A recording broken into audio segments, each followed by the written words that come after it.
नमः शिवाय। श्री शिवाय नमस्तुभ्यं। श्री आदिशक्ति पार्वती माताए नमः। श्री विघ्नेश्वराय नमः। श्री लक्ष्मी नारायणे नमः। श्री सरस्वती ब्रह्माय नमः। श्री सियारामे नमः। श्री रामदास हनुमाने नमः। श्री राधेश्यामे नमः।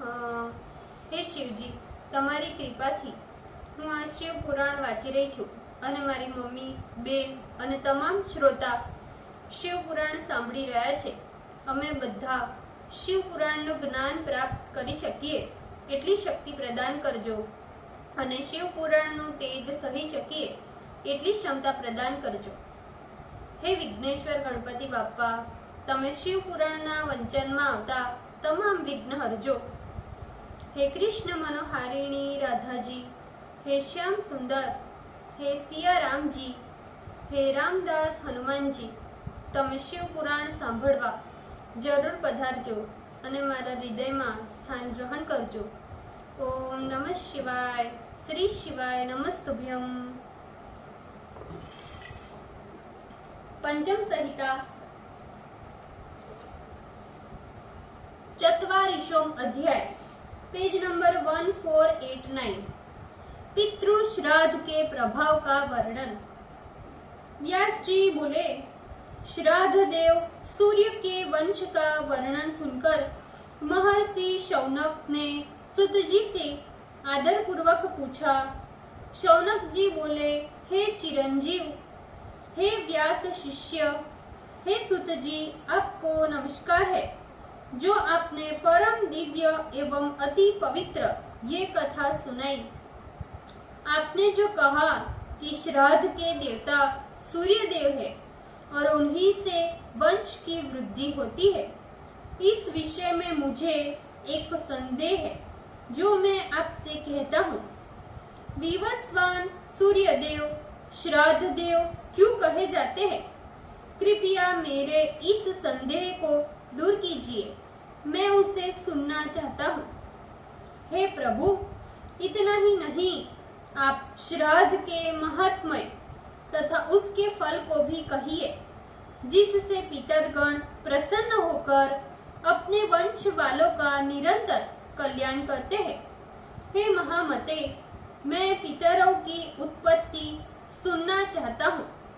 आप ये कहने के लिए मेरे ऊपर विशेष कृपा कीजिए। सुत जी बोले, हे शौनक, मैं उन सभी पीत सर्ग को तुमसे कहता हूँ जैसा कि भीष्म के पूछने पर महर्षि मार्तंडेय ने उनसे कहा था और महर्षि सनत कुमार ने बुद्धिमान मार्तंडेय ऋषि को सुनाया था।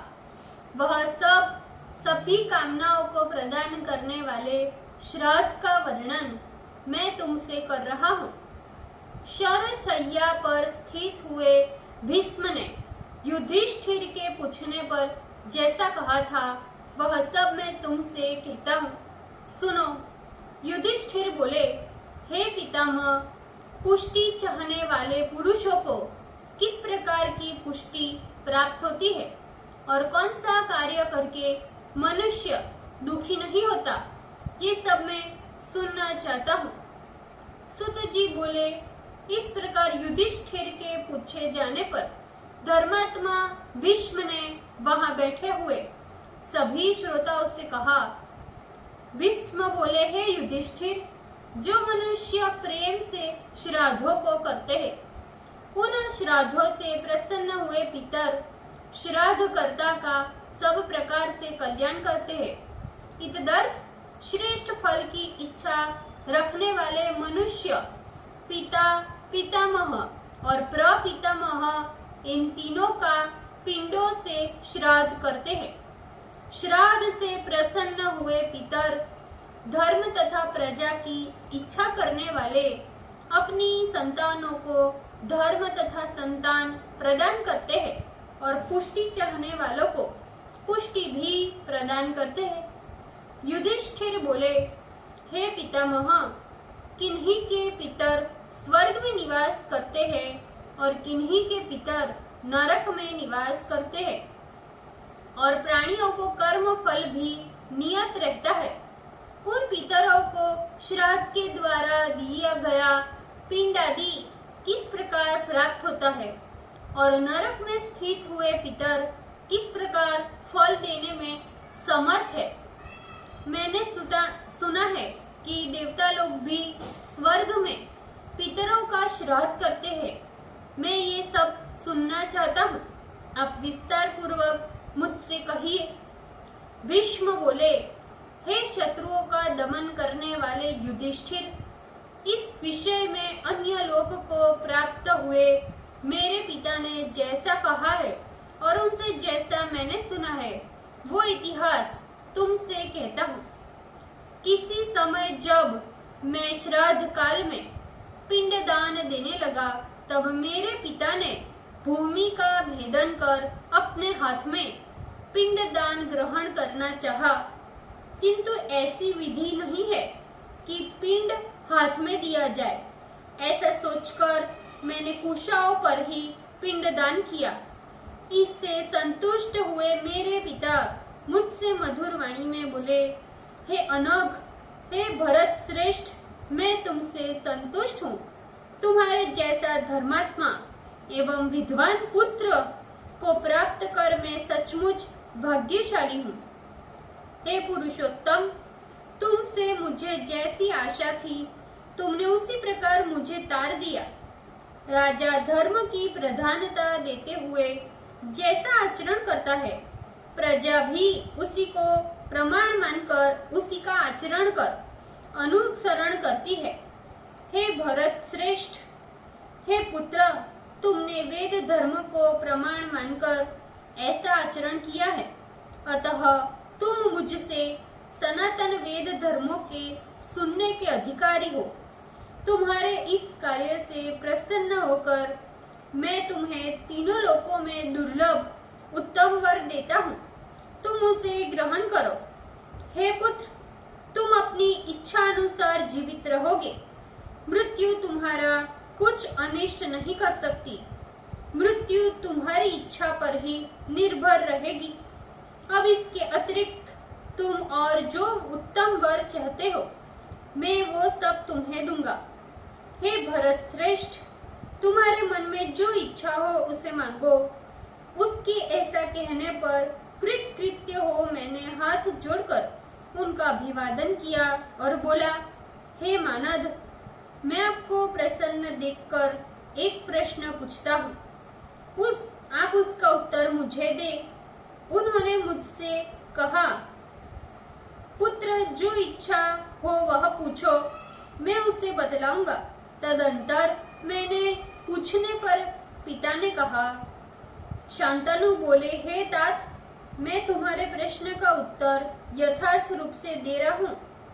जैसा कि महर्षि मार्तंडेय से मैंने समस्त पितृकल्प पहले सुना है।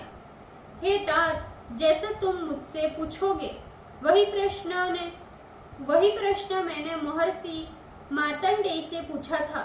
तब वे महात्मा धर्मात्मा मार्तंडेय ऋषि मुझसे कहने लगे, हे राजन, सुनो, किसी समय में जब आकाश की ओर देख रहा था, तब मैंने दो पर्वतों के अंतर से आते हुए किसी विमान को देखा। उस विमान में जलते हुए अंगार के समान तेजस्वी, अनुपम एवं मनोहर महातेजस्वी अग्नि में रखी हुई अग्नि के समान अंगुष्ठ मात्र एक पुरुष को शयन करते हुए मैंने देखा। उन महाप्रभु को शिर से प्रणाम किया और पूछा, हे प्रभु, मैं आपको किस प्रकार जान सकता हूँ? वह धर्मात्मा मुझसे बोले, हे मुने, ऐसा कोई तप नहीं है जिससे तुम मुझ ब्रह्मपुत्र को जान सको। मुझे तुम सनत कुमार समझो। मैं तुम्हारा कौन सा कार्य संपन्न करूं? मेरे अतिरिक्त और ब्रह्मपुत्र है, वे मेरे छोटे भाई हैं। हम 7 भाई हैं, जिनमें मेरा वंश प्रतिष्ठित है। हम लोग अपने में ही आत्म साक्षात्कार यति धर्म में निरत रहने वाले हैं। हम लोग जब से उत्पन्न हुए हैं तभी से कुमार अवस्था में रहने के कारण कुमार कहे जाते हैं। हे मुने, इसी कारण मुझे लोग सनत कुमार कहते हैं। तुमने मेरे दर्शन की इच्छा से बड़ी भक्ति के साथ तपस्या की है, इसीलिए मैंने तुम्हें दर्शन दिया। तुम्हारा कल्याण हो। बताओ मैं तुम्हारा कौन सा मनोरथ पूर्ण करूं। उनके ऐसा कह लेने पर मैंने उनसे कहा, हे प्रभु, आप पितरों का सर्ग मुझसे यथार्थ रूप से कहिए। वे बोले, हे तात, सुनो, मैं तुमसे संपूर्ण सुखदायक पित सर्ग यथार्थ रूप से कहता हूँ। सनत कुमार बोले, पूर्व काल में ब्रह्मदेव ने देवताओं को उत्पन्न कर उनसे कहा, तुम लोग मेरा यजन करो, किंतु फल की आकांक्षा करने वाले वे देवगण ब्रह्मा जी का पूजन छोड़कर आत्म यजन करने लगे।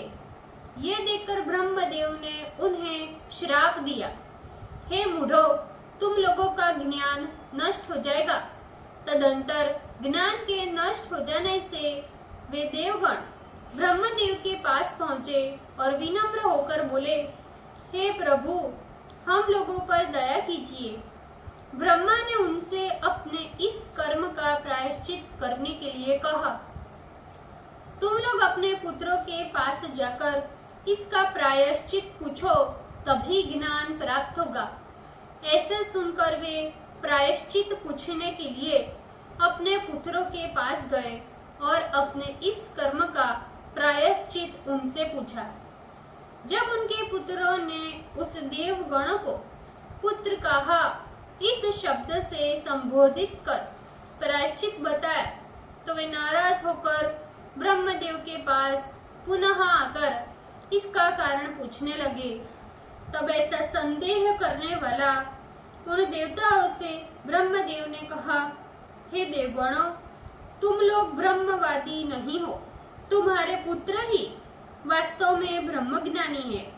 अतः उन्होंने तुम्हें जो पुत्र कहा कहकर उचित ही कहा है।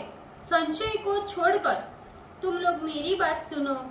ज्ञान में तुम लोग उनकी अपेक्षा बालक ही हो। तुम लोग देवता और वे तुम्हारे पिता है। अतः प्रसन्नता से परस्पर एक दूसरे का यजन करो। सनत कुमार बोले, हे मुनि श्रेष्ठ, इस प्रकार ब्रह्मदेव के वचन से संदेह रहित हो वे एक दूसरे पर प्रसन्न हो परस्पर सुख देने वाले हुए।